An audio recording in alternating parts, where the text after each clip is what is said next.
Во гостиварското село Дебреше денес официјално беше пуштена во употреба новата спортска сала, која е изградена во дворот на основното училиште ФАИ Коница. Се работи за објект со површина од 1200 метри квадратни, современо опремен и адаптиран за потребите на учениците, како и за надпревари во мали спортови. Инвестицијата, која надминува 37 милиони денари, е на Министерството за образование и наука.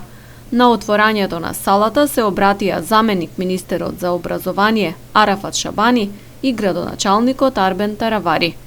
И двајцата нагласија дека се задоволни што е завршен проект кој се одолговлекувал повеќе време.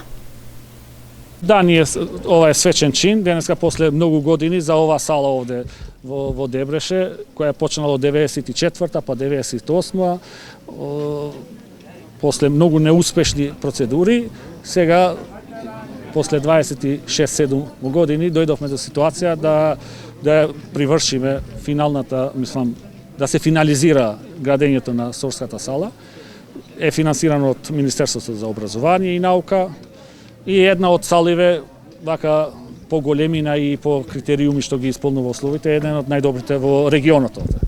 Сега веќе станува една целина училиштето во село Дебреше. Веќе гледате, училиштето има нов двор, инвестиции внатре во самото училиште, нов стадион, отворен фудбалски стадион и сега спортската сала, која за жал е започната да се гради од 1994 година и после 27 години салата веќе се пушта во употреба.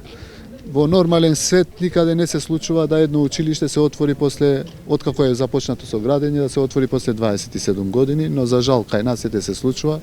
Ја јавно му се заблагодарив на заменик министерот за образование и на министерката за образование, кои што за една година, неполна година, кои што направија напори за оваа сала веќе биде во употреба и учениците и наставниците кои што работат во училиштето да го користат. На пуштањето во употреба на спортската сала во Дебреше присуствуваше и подпредседателот на собранието Фадил Зендели, високи функционери од ДУИ, пратеничките Арта Билали Зендели и Вјолца Адеми, заменик министерот за одбрана Башким Хасани и други.